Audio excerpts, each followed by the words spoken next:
Welcome to my YouTube channel, Tony Su Vega, your feng shui guru and paranormal expert.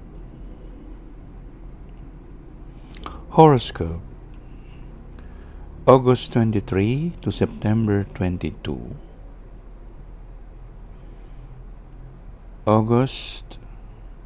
It's now September 1st, 2023, and it is Friday.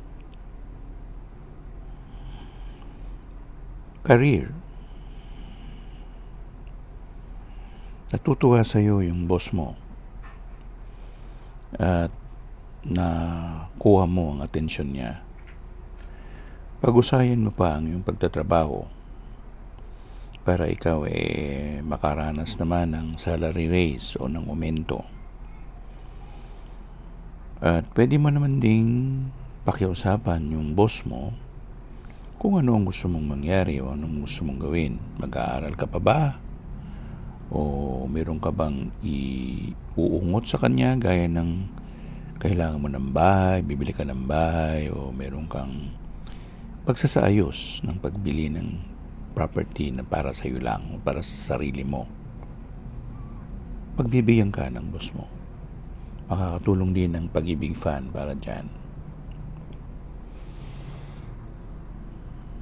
Love aspect. Nakuha natin ang barahang The Devil na tumutugon ito sa kasayahan, kasiyahan.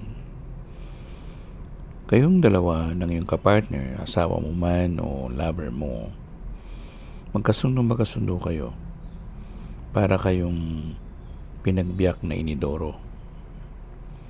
At pag tiningnan mo, dahil na rin nakuha mo ang loob ng misis mo o ng mister mo, magkasundo kayo. At para kayong nakakaranas ng tinatawag na kaligayahan o masaya kayo, maligaya kayo. At kahit na mayroon pang pagkukulang sa bahay o pamumuhay, nagkakasundo-sundo kayo. Money and opportunities. Nakuha natin ang 8 of Cups.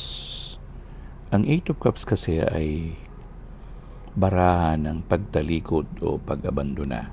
Pero ito rin ay barahan ng kasal o kasalan. Pag inanalyze natin itong 8 of Cups na may kinalaman sa money and opportunities, ang ibig sabihin, merong kang tinanggihan o nalagpasan ka ng tamang panahon na kung saan dapat ay magkamal ka na ng maraming pera at umunlad ang iyong buhay. Subalit, hindi mo nagawa. So, ang suhestyon ng baraha ay manatili ka lang sa iyong ginagawa o kung di man trabaho sa relasyon mo sa iyong kapwa-tao. Huwag maging masungit, maging magiliw, laging mababa ang loob, hindi nagyayabang, huwag ipakita ang ere. Dahil doon, maraming masisiyahan sa iyo. At mabubuhay yung money and opportunities para sa iyo. Yun ay talagang para sa iyo. Nawala lang yun kasi epal ka. Life Coach. 6 of Swords.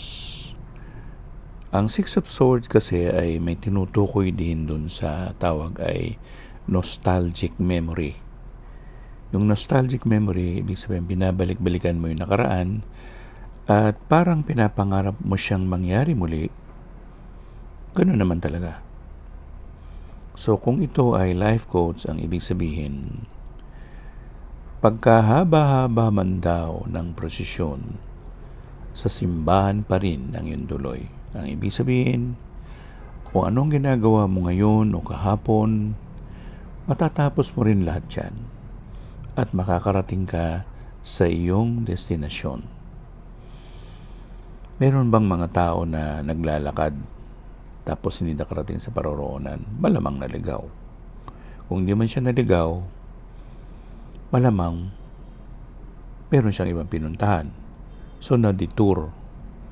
So, sa buhay natin, maraming ganyan. Maraming retour, maraming detour. So, bantayan lang natin to dahil ito ba ay nagsisilbi para sa iyong kapakanan? Kasi kung hindi naman siya nagsisilbi para sa kapakanan mo, ay iba na lang gawin mo. Iba na lang. Yung sinasabi natin na pagkabahamaman daw ng prosesyon sa simbahan din ng tuloy, ibig sabihin nun, meron kang goal, meron kang target na magaganap. At yun, dapat yun, sinusulat mo. Hindi lang sa iyong isipan o sa iyong utak. Kung hindi, meron kang journal na susundan mo, ito ba ang ginawa ko para makarating ako rito? Gusto mong maging mayaman? Paano? Magmamasipag ka? Magninegosyo ka? O maghihintay ka na manalo ka sa loto ng first prize? Suntok sa buwan. Minsan, pwede mong pagsabayin. Para kung sakali, kung hindi ka nanalo sa loto, meron ka pa rin pera.